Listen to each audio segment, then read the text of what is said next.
இவ்வளவு தூரமும் அவருடைய எண்ணங்களை, அவருடைய அனுபவங்களை நம்மோடு பகிர்ந்து கொண்டதற்கு அவருக்கு நன்றி கூறுகிறேன். சீமான்.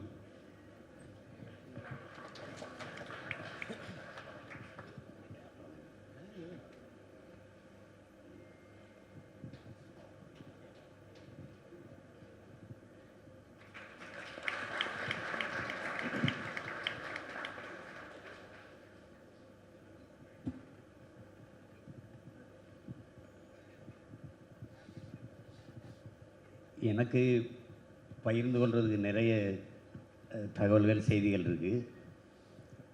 ஆனால் நேரம் எவ்வளோ எடுத்துக்க முடியும்னு தெரியல. ஆனால் எத்தனை பேருக்கு இந்த வாய்ப்பு கிடைக்கும்னு தெரியாது. இப்போ எங்கள் ஐயா அன்புமணிகள் சொன்ன மாதிரி அவர் இசையில் தான் நாங்கள் வாழ்ந்தோம். அப்படிப்பட்ட ஒரு மாபெரும் இசை மேதைக்கு அருகில் நின்று அவருடைய 80வது பிறந்த நாளில் அவரை வாழ்த்துகிற வாய்ப்பை பெற்றமைக்கு உண்மையிலேயே நாங்கள் பெரிதும் மகிழ்கிறோம். பிறந்த பயனை அடைந்து விட்டது மாதிரியான ஒரு நிகழ்ச்சியும் மகிழ்ச்சியுமாக இருக்குது. இங்கே எல்லோரும் அமர்ந்திருக்கோம். எவ்வளோ பேர் நம் தாய் பாடிய தாலாட்டு நமக்கு நினைவில் இருக்குன்னு தெரியாது. எங்கள் அம்மா பாடின எந்த பாட்டை கேட்டு நான் தூங்குனேன்னு தெரியாது. ஆனால் எங்களையெல்லாம் தாலாட்டி தூங்க வைத்த ஒரே பாட்டு எங்களின் ஆண் தாய் எங்கள் ஐயா இளையராஜா அவர்களுடைய பாட்டு தான். இங்கே சென்னைக்கு திரையுலகத்துக்கு வந்ததுக்கு பெரிய காரணம், வெளிப்படையாக சொல்லணும்னா, பல பேர் வாழ்க்கைக்கு நம்பிக்கையை கொடுத்து படிச்சுட்டு எங்கள் அப்பாலாம் என்னை இராணுவத்துக்கு போச்சுனார், இல்லை நம்ம சொந்தக்காரங்க மாதிரியான வாத்தியாரா போகலான்னார். ஆனால் இங்கே கொண்டாந்து இறக்கி விட்ட மேதை இவர் தான். பாட்டை போட்டு போட்டு போட்டு திசை திருப்பி விட்ட ஆட்களில் எங்கள் ஆள் தான் முதன்மையான ஆள். வந்து வாய்ப்பு தேடி அலையும் போது பசி என்ன பண்ணுறதுன்னு தெரியாது. செவிக்கு உணவு இல்லாத போது சிறிது வயிற்றுக்கு நீயப்படுங்கிற மாதிரி செவிக்கு உணவளித்து எங்களை பசி மறக்க வைத்த ஒரு ஆண் தாய் எங்களுடைய ஐயா இளையராஜா தான்.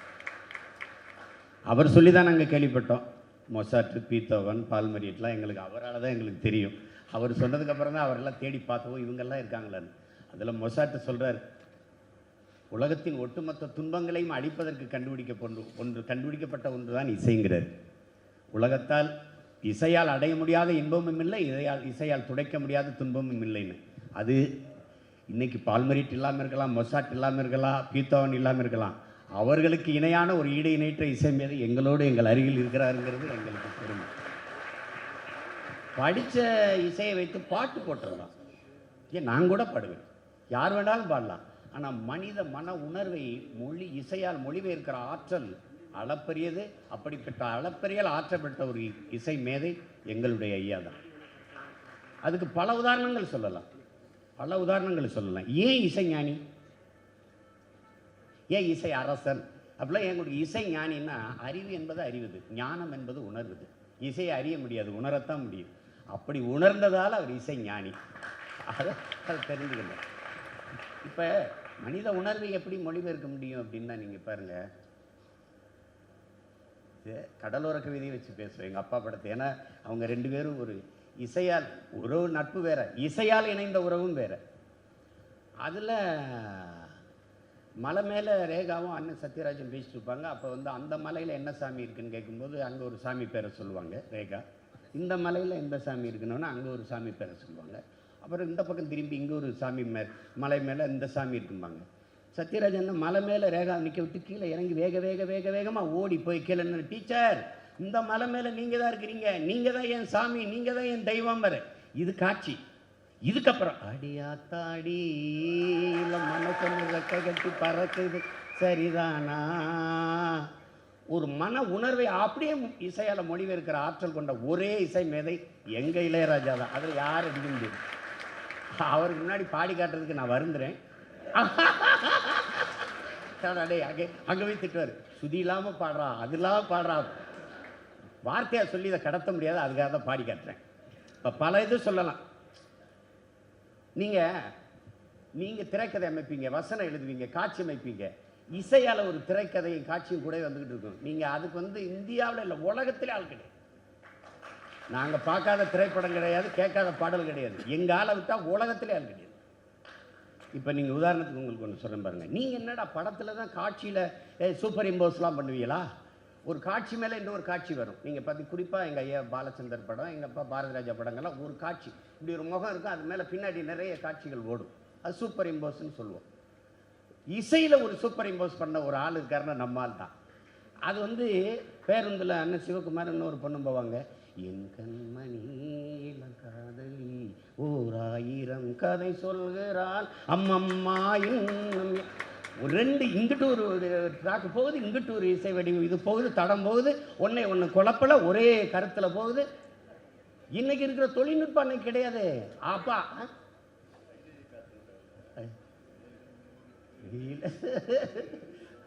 என்ன சொல்ல ஆமா, அதெல்லாம் கேட்டு பார்த்தீங்கன்னா பாட்டு ஓடிக்கிட்டு இருக்கு. இந்தாம்மா கருவாட்டு கூட முன்னாடி போ, யாரா தேனாம்பேட்டை சூப்பர் மார்க்கெட் இறங்கி நாங்கள்லாம் வந்து இங்கே பாருங்க. அப்போ எங்கள் வீட்டுக்கு பின்னாடி ஆடு மாடு நிறைய வளர்த்தோம். அதுக்கு மழை காலத்தினால இற விட்டுக்கிட்டு இருக்கோம். எங்கள் ஊர் ஐயனார் கோயிலில் திருவிழா பாட்டு போடுறாங்க. அது வரைக்கும் அப்படி நாங்கள் பாட்டு கேட்டதில்லை.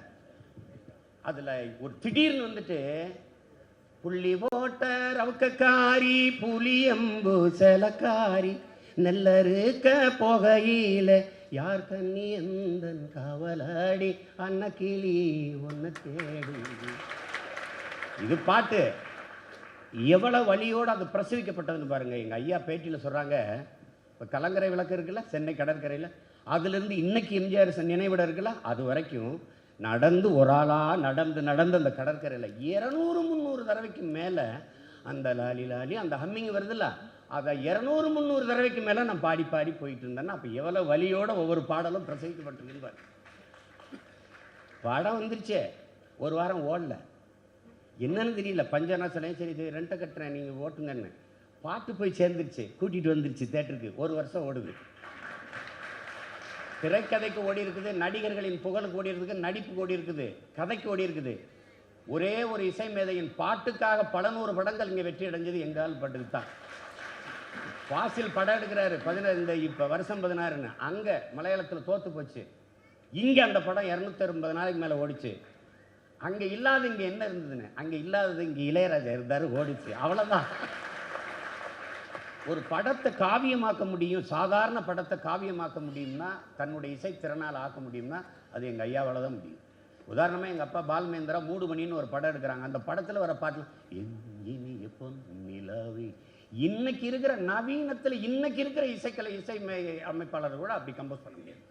அத்தனை அவ்வளோ காலத்துக்கு முன்னாடி இவ்வளவு ஒரு இசையை எப்படி இப்படி ஒரு வெறும் கிட்டார் இசையில் மிரண்டுருவீங்க. இப்போ போட்டு கேட்டு பாருங்க. அதில் பிரதாப் போத்தன் வந்து பார்க்குற பெண்களையெல்லாம் கொலை செய்வார். ஒரு கெட்டவன், ஒரு சைக்கோ. படம் முழுக்க அப்படி தான் இருக்கும். ஆனால் கடைசி அந்த கல்கத்தா விஸ்வநாதன் காவல்துறை அதிகாரி திரத்தி ஓடுவார். ஒரு பாலடைஞ்ச கட்டடம், அந்த கட்டடத்துக்குள்ளே பிரதாப் போத்தன் உள்ள ஓடிடுவார். ஓடி போயிட்டு ஒரு கட்டில் மேலே ஒரு துணி போர்த்தி இருக்கும். அந்த போர்த்திருந்து அந்த போர்வையை விலக்கி விட்டவன ஒரு எலும்பு கூடு. பின்னாடி கல்கத்தா விஸ்வநாதன் கதை திறந்து வந்து பார்க்கும்போது பிரதாப் போத்தன் திரும்பி மாமா மாமா அம்மா மாமா அம்மா மாமான்னு பாரு. அது வரைக்கும் படம் அந்த அமைதியாக தான் இருக்கும். இந்த காற்றின் சத்தம், சின்னதாக ஒரு பூச்சி வந்த சத்தம் அப்படியே கேட்டே இருக்கும். இப்போ பாருங்க, அவர் ஒரு கெட்டவன். படம் முழுக்க பிரதாப் போத்தன் மேலே வெறுப்பு, மொத்த ரசிகனுக்கு வெறுப்பு. அமைதியாக அவர் மாமா அம்மா மாமா அம்மா மாமா கண்ணே ராஜா ஆராரு ஆரி ராரி ராரு. ஒரே ஒரு அந்த இசையில் அவனை கதாநாயகனாக்கி படத்தை காவியமாக்கி விட்டார். ஒன்று 2 கிட்ட நாங்கள் சொல்லிக்கிட்டே இருக்கலாம். ஏன்னா நாங்கள் 1 கோடி அனுபவிச்சிருக்கோம். இன்னைக்கு வரைக்கும் அவங்க பேரை நாங்கள் வச்சதில்லை. நம்பர் 38 முருகேசன் சாலை தான். நாங்கள் சொல்லமா பேச, நானும் எங்கள் ஐயா எங்கள் அப்பா நெல்லைக்கண்ணனுடைய மகன் சுகாவும் நாங்கள் ரொம்ப நெருக்கமான நண்பர்கள். எப்போ பார்த்தாலும் பேசுவோம். ரொம்ப எங்கள் ஐயா சொல்கிற மாதிரி சோகமாக இருந்து நல்ல பாட்டு போட்டால் திட்டுவோம். வேறு வேலையே இல்லை, வேறு வேலைக்கு எந்த வேலைக்கு மம்மி அந்த பாட்டை கேட்டே இருக்கிறதா அப்படின்னு பேசுகிறாங்க. அப்படி அப்புறம் பார்த்தீங்கன்னா இந்த சின்ன கவுண்டர் படத்தை நீங்கள் இப்போ வேணாலும் நான் சொன்னதுக்காக ஒரு தடவை போட்டு பாருங்கள். சாதாரண காட்சி தான். மொய் விருந்து, சுகன்யா வந்து மொய் விருந்து வச்சுட்டு அப்படியே இருக்கும். ஒவ்வொருத்தரும் இலைக்கு கீழே காசு வைக்கணும், அது ஒரு வழக்கம் இருக்குது. அப்போ விஜயகாந்த் சாப்பிட்டு போகிற இடத்துல அந்த இலையை தூக்கும்போது ஒரு ரெஸ்ட் இருக்குது, ஒரு ஓய்வு இருக்குது. என்ன நடந்திருக்குங்க ஏறினோன்னா கீழே தாலியை இப்படி தூக்கி காட்டுவாங்க, இப்படி பார்ப்பாங்க சுகன்யா. அங்கே தென்னந்தட்டி, அதில் ஒரு கிளிசல் இருக்குது, ஓட்டை இருக்குது. அதுக்கு பின்னாடி குடம், அதில் தண்ணி எடுத்து கழுவுறாரு விஜயகாந்த். இங்கேருந்து கேமரா அங்கே ஷிஃப்ட் பண்ணி அவரை காட்டுது. அந்த இடத்துல இது வரைக்கும் அமைதியாக இருக்குது. காட்சி சாதாரணம் தான். இப்போ அந்த தாலி அப்படி தூக்கி காட்டினோன்னா அந்த அவர் முகம் தெரிஞ்சவொன்னே, அந்த வானத்தை போல மனம் படைச்ச மன்னவனே, பனி துளிய போல குணம் படைச்ச தென்னவனே, மஞ்சளிலே ஒரு நூல் எடுத்து விண்ணுக்கும் மண்ணுக்கும் சம்பந்தம் உண்டுன்னு சொன்னவன் யாரு, அது மன்னவன் பேரு. அவ்வளோதான், 4 வரி படம் காவியம். பல படம் 1 2 கிடையாது. எங்கள் 2 பேருக்கு அனுபவம் பாருங்க. முதல்ல நாங்கள் வந்து தூரத்துலேருந்து எங்கள் ஐயா மாதிரி நாங்கள் பார்த்துக்கிட்டது தான். ஏவிஎம்க்கோ பிரசாத்துக்கோ வண்டி நுழைஞ்சிருச்சுன்னு வச்சுக்கிறீங்களேன், மணி 7ன்னு அர்த்தம், சரியாக வந்துடுவாங்க. ஒரு பாடலை உருவாக்க 1 மாதம் எடுத்துக்கிறதா இன்னைக்கு நடைமுறையில் இருக்குது. காலையில் 6 மணிலேருந்து 1 மணிக்குள்ள ஒரு பாட்டு, மதியம் 2 மணிலேருந்து 6 மணிக்குள்ள ஒரு பாட்டு, அப்படி பாட்டு போட்டு கொடுத்த ஆளுகளை நீங்கள் பார்த்துருக்க மாட்டீங்க. நான் வந்து அமைதிப்படையில் எங்கள் அப்பாவோட வேலை செய்கிற மணிவன் அப்பாவோட நான் வந்து அசோசியேட்டு. எனக்கு இந்த இவங்க இசையெல்லாம் கேட்டு அது இந்த பாட்டு இப்படி இருந்தால் நல்லாயிருக்கு, அப்படி இந்த பாட்டு சொல்கிற திறன் இருக்குது. சரி வாடான்னு என்னை கூட்டி வந்துட்டார் கம்போசிங்க்கு. நாங்கள் ஃபிஷர்மேன்குள்ள கம்போசிங் சரியாக 7 மணிக்கு வந்துடுவாங்க. நாங்கள் 6:30க்கெல்லாம் போய் நிற்கிறோம். வந்துட்டாங்க 7 மணிக்கு. வந்தவுடனே உள்ளே போய் கம்போசிங் வந்தோடனே எங்கள் அப்பா போய் நிற்கிறாங்க, உட்காந்துருக்காங்க. நான் நிற்கிறேன் ஒரு பெட்டியை வச்சுக்கிட்டு. என்ன சுச்சுவேஷன் பண்ணியிருந்தா மணி, என்ன சுச்சுவேஷன் அப்படின்னு எங்கள் அப்பா சொல்கிறாங்க. சொன்னோடனே அது என்ன மாதிரி வேணும் அப்படின்னு ஏதாவது யோசனை வச்சுருக்கியா அப்படின்னு கேட்குறாங்க. அவங்க மறந்துருப்பாங்க, ஆனால் நான் நினைவிட்டுறேன். கேட்கும்போது இது வந்து இது தம்பி அது ஏதோ வரும்போது சொல்லிட்டு வந்தீங்களடா அதை சொல்கிறாங்க. நான் வந்து பூவிலங்கு படத்தில் கண்ணில் ஏதோ மின்னல் அடிச்சிருச்சு அந்த பாட்டை சொல்கிறேன். அது எங்கள் அப்பா வந்து நீ பாடி காட்டி வந்தீங்களா அதை சொல்கிறா அப்படின்னோடனே இந்த இவர் யாருன்னு கேட்குறாங்க. நான் பெட்டியை கையில் சொன்னேன், நான் என் அசோசியேட்டு. அப்படியே நான் ப்ரொடக்ஷன் மேனேஜர்னு நினச்சிக்கிட்டு இருந்தேன். உட்கார் அப்போ உட்காரு அப்படின்னு சொல்ல அந்த பாட்டு வேணாம், நம்ம வேறு போடுவோம்ட்டீங்க பாருங்கள். உங்களால் நம்ப முடியுதா பாருங்கள். வேணா இன்னைக்கு ஒரு நாள் கம்போசிங்கை போய் பாருங்கள். இந்த ஹார்மோனிய பெட்டி இருக்குல்ல, ஹார்மோனிய பெட்டி இப்படி தொட்டுங்க, இப்படி இந்த விரல் இருக்குல்ல, மயில் இறகால் அப்படி வருடனா அப்படி இருக்கும், அப்படி போகும், இப்படி பார்த்து இப்படி இவ்வளோதாங்க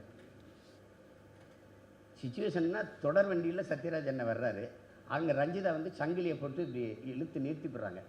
அதுதான் அதுக்கு ஒரு பாட்டு. இவ்வளோ தானே பாட்டு. சிச்சுவேஷன் கேட்கும்போதே கேட்பாங்க, அங்கே ஆறு இருக்கா, மலைகள் இருக்கா, எந்த பக்கத்தில் இருக்குது, வயல்வெளியெலாம் இருக்குதா, அதெல்லாம் கேட்டுக்குருவாங்க. ஏன்னா அது இசையில் வரும். அது ஏன் கேட்குறாங்கன்னு நமக்கு தெரியாது. அப்போ இசையில் வரும் அந்த இதில். அப்போ கேட்கும்போது இங்கே பாருங்கள், பாட்டு சுரத்துல எல்லாம் பாடுறதெல்லாம் கிடையாது, பாட்டாவே பாடுறது தான். சங்கிலியை போட்டோம் தங்க கிளிக்கு சங்கிலி தான் போடணுமே, டா டா டாடி டா டா டா பாட்டு. ஆனால் அந்த பாட்டை நாங்கள் அதில் பயன்படுத்தலை. அப்போ ராசாமனில் போட்டோம். ராசாமனில் போட்டோன்னே எங்கள் ஐயாட்ட போய் கேட்குறேன், நான் வந்து என்ன வாலி ஐயாவுக்கே நிறைய எல்லா பாட்டையும் கொடுக்குறீங்க, படத்தில் எல்லா பாட்டையும், நம்ம ஆளுங்க இருக்கிற கவிஞர்களுக்கும் 1 2 கொடுக்கலாம்ல. சரி யார் யார் உங்கள் ஆளுங்க சொல்லு, பேரை சொல்லு, இப்போ வேணாம் அந்த பேர்கள். சரி கொடு, எந்த பாட்டை கொடுக்கணுன்னு கொடு அப்படின்ட்டாங்க. கொடி கொடுத்தாச்சு. ரெக்கார்டிங் போகும்போது பாட்டு வாங்கிட்டு வரணும். 1 வாரமாக அலைகள் பாட்டு வரலை. திருப்பி அவரை கூட்டிகிட்டு வந்து ஒரு இடத்துல உட்காந்து பாட்டு கேட்டால் அக்கல்ல இருந்து இப்படி எடுக்கிறாரு பாட்டை. பெரிய கவிஞர், பேர் கொடுத்து 4 எழுத்தான் இருக்குது. அதுவும் அவர் போட்ட சும்மா பாடும்போது போட்டது தான், இது எழுதலை. எனக்கு தெரிஞ்சிருச்சு, எனக்கு ஈரக்கொள்ளை வேர்த்து குப்புன்னு ஆயிடுச்சு. ரெக்கார்டிங் போயிட்டு இருக்கு, பாட்டு இல்லையே, நம்ம என்ன பதில் சொல்கிறது, நம்ம தானே விரும்பி அவர் கொடுக்க சொன்னோம். கொஞ்ச நேரம் கழித்து கல்யாணம் வந்தார். உங்களை கூப்பிட்றாரு, ஐயா வாங்க. அப்போ நான் அடி வாங்குகிற மாணவ மாதிரி போய் நிற்கிறேன். இங்கே பாட்டு போயிட்டுருக்கு. என்ன பாட்டு வாங்கிட்டியா, என்னை திரும்பி பார்க்கல, பாட்டு வாங்கிட்டியா, நான் பதிலே சொல்லலை, தெரிஞ்சிருச்சு. கல்யாணத்தை வர சொல்லு. போய் கல்யாணம், ஐயா உங்களை ஐயா கூப்பிட்றாரு. கல்யாணம் வந்தோன்னே, சார் வாலியண்ணனுக்கு ஃபோன் பண்ணுங்க, அவர் ஒரு 1/2 மணி நேரத்துக்கு 3/4 மணி நேரத்தில் வந்துட்டார். வந்தோடனே வா அப்படின்னு கூட்டிகிட்டு போனோடனே அந்த கம்போசிங் ஒரு அறை இருக்குது. அதில் வந்து என்ன ராஜா என்ன சிச்சுவேஷன், என்ன பாட்டு, நம்ம மணிவண்ணனுக்கு அமைதிப்படைன்னு ஒரு படம் அதில் பாட்டு. அப்படியா, சரி இப்போ சரி போடுங்கன்னா என்ன சிச்சுவேஷன், சரி சொல்லு அப்படின்னோடனே வெத்தலை போடுவாங்க. அவங்க போய் துப்பிட்டு வந்தோடனே பாடி காட்டுறாங்க. இந்த மெட்டு தான் டாடா. ஒரு 15-20 நிமிஷம் இருக்குங்க. 6 பல்லவி 6 சரணத்தை எழுதி கொடுத்துட்டு போயிட்டாருங்க. இப்போ இல்லை வெளியில் கூட நடந்து போயிட்டுருக்கேன். நான் வேணும், நான் பண்ணுறேன், வேலை நடக்கணும்ல. வந்தார் 15 அன்னையிலேருந்து நான் எதையுமே பேசுறதில்ல, எதுக்குப்பா அது வம்புன்னு. அந்த மாதிரி பல அனுபவங்கள், பல பாடல்களை இதில் வந்து பாருங்கள். அதை இப்போ ராசாமானில் பயன்படுத்தணும். 5 கஜம் காஞ்சி பட்டு சுத்தி கட்டிய அத்தமக கன்னிச்சிட்டு. அது எறரா இது இதுக்கு நேரம் பத்தாது. இது ஒரு நிகழ்ச்சியில் ஒரு இசை மேதையை பாராட்டி முடிய முடியாது. ஏன்னா ஒவ்வொரு ஆண்டும் திருவையாறில் தியாகராஜ கீர்த்தனை நடப்பது போல தமிழர்களுடைய உள்ளங்களிலும் இல்லங்களிலும் எங்கள் இளையராஜாவுக்கு ஆராதனை தான். இதில் தரணியில் தமிழ் தங்கும் வரை, உயிர்காற்று உலகத்தில் உழவும் வரை, செவி உள்ள மானுடர்கள் இந்த மண்ணில் பிறக்கும் வரை எங்கள் இளையராஜாவின் இசை இருக்கும், புகழும் இருக்கும்.